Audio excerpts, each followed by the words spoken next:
ஜோர்தானில் அமெரிக்க தளத்தை குறிவித்த ஈரானின் அதிரடி ஏவுகணை தாக்குதல் பற்றிய செய்தி தற்போது கிடைத்திருக்கிறது. மத்திய கிழக்கில் பதட்டம் மீண்டும் உச்சகட்டத்தை எட்டியிருக்கிறது என்று சொல்லலாம். ஜோர்தானில் உள்ள அமெரிக்காவின் மிக முக்கியமான ராணுவ தளங்களில் ஒன்றான முவாஃபாக் அல் ஷால்டி விமானப்படை தளம் மீது ஈரான் பாலிஸ்டிக் ஏவுகணை தாக்குதல் நடத்தியதாக கூறப்படும் காட்சிகள் சமூக ஊடகங்களில் தற்போது பரவி வருகின்றன. பாலைவன இரவை பிளந்தபடி வானில் பாய்ந்த ஏவுகணைகள், பின்னர் எழுந்த தீப்புளம்புகள் மற்றும் கரும்புகை மேகங்கள், அந்த காட்சிகள் உலகின் கவனத்தை மீண்டும் மத்திய கிழக்கின் மீது திருப்பி இருக்கின்றன. அமெரிக்கா மற்றும் ஜோர்தான் வான் பாதுகாப்பு அமைப்புகள் அவசரமாக செயற்பட்டு ஏவுகணைகளை இடைமறிக்க முயன்றதாக தகவல்கள் தெரிவிக்கின்றன. கடந்த 15 நாட்களாக நடந்த மிகப்பெரிய தாக்குதல்களில் இந்த விமானப்படை தளம் முன்வரும் முறை தாக்குதலுக்கு உட்படுத்தப்பட்டிருந்தது என்பதும் குறிப்பிடத்தக்கது. இந்த தாக்குதலுக்கு பொறுப்பேற்றுள்ள ஈரானினுடைய இஸ்லாமிய புரட்சிகர காவல்படை IRGC, ஜோர்தானில் இருக்கின்ற அமெரிக்க ராணுவ தளங்களும் மத்திய கட்டளை மையமும் தங்களின் இலக்குகள் என அறிவித்து இந்த தாக்குதலை நடத்தி இருக்கிறது. அமெரிக்காவின் ஆக்கிரமிப்பு நடவடிக்கைகளுக்கு பதிலடி எனவும் அச்சுறுத்தல்கள் தொடர்ந்தால் எதிர்ப்பும் தொடரும் என்றும் IRGC மிக கடுமையாக எச்சரிக்கை விடுத்திருக்கிறது. ஆனால் இந்த தாக்குதலின் உண்மையான முக்கியத்துவம் வேறு என்றும் சொல்லப்படுகின்றது. குறிவைக்கப்பட்டதாக கூறப்படும் அல் அஸ்ட்ராக் முவாஃபாக் அல் ஷால்டி விமானப்படை தளமானது சாதாரண இராணுவ தளம் மட்டுமல்ல, ஈராக், சிரியா மற்றும் முழு மேற்கு ஆசிய பிராந்தியத்திற்கும் அமெரிக்காவின் முன்னணி தாக்குதல் மற்றும் உளவுத்துறை மையமாக இந்த விமானப்படை தளம் கருதப்படுகிறது. F-35 ஸ்டெல்த் போர் விமானங்கள், MQ-9 ரீஃபர் ட்ரோன்கள் மற்றும் ஆயிரக்கணக்கான அமெரிக்க படையினர் இங்கு செயற்பட்டு வருவதாக சொல்லப்படுகிறது.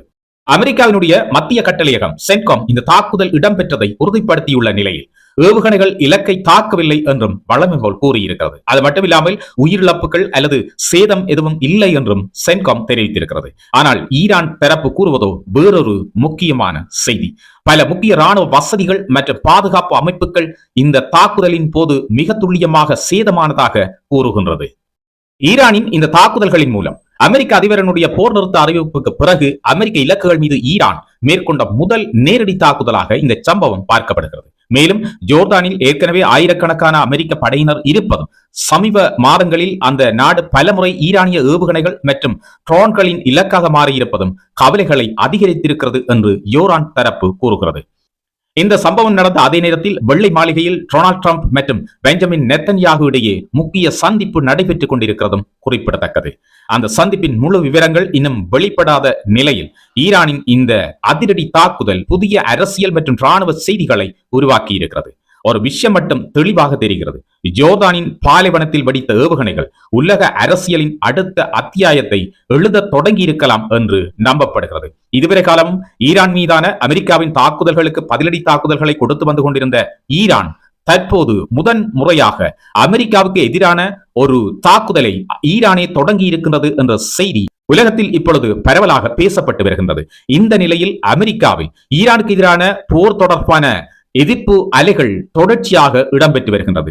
ஈரான் மீதான இந்த போர் அமெரிக்காவிற்கு தேவையற்றது என்றும் இஸ்ரேலுக்கு ஆதரவாக மேற்கொள்ளப்படுகின்ற இந்த போரின் காரணமாக அமெரிக்காவில் மிகப்பெரிய பொருளாதார வீழ்ச்சி ஏற்பட்டிருக்கின்றது என்றும் ஆர்ப்பாட்டங்கள் தொடர்ச்சியாக நடைபெற்று வருகிறதும் குறிப்பிடத்தக்கது. அது மட்டுமில்லாமல் அமெரிக்காவுக்கு விஜயம் செய்திருக்கின்ற இஸ்ரேலினுடைய பிரதமர் நெத்தன்யாகு அவர்களை கைது செய்துமாறும் இன்று பரவலான ஆர்ப்பாட்டங்கள் மேற்கொள்ளப்பட்டு வருகின்றது.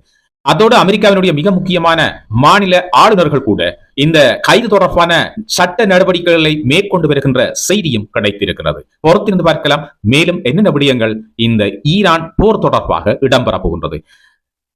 இவை போன்ற மிக முக்கியமான செய்திகளை அறிந்து கொள்வதற்கு தொடர்ந்தும் எம்மோடு இணைந்திருங்கள். மீண்டும் அடுத்து ஒரு முக்கிய செய்தி தொகுப்போடு உங்கள் அனைவரையும் சந்திக்கின்றேன். நான் உங்கள் ராம். வணக்கம்.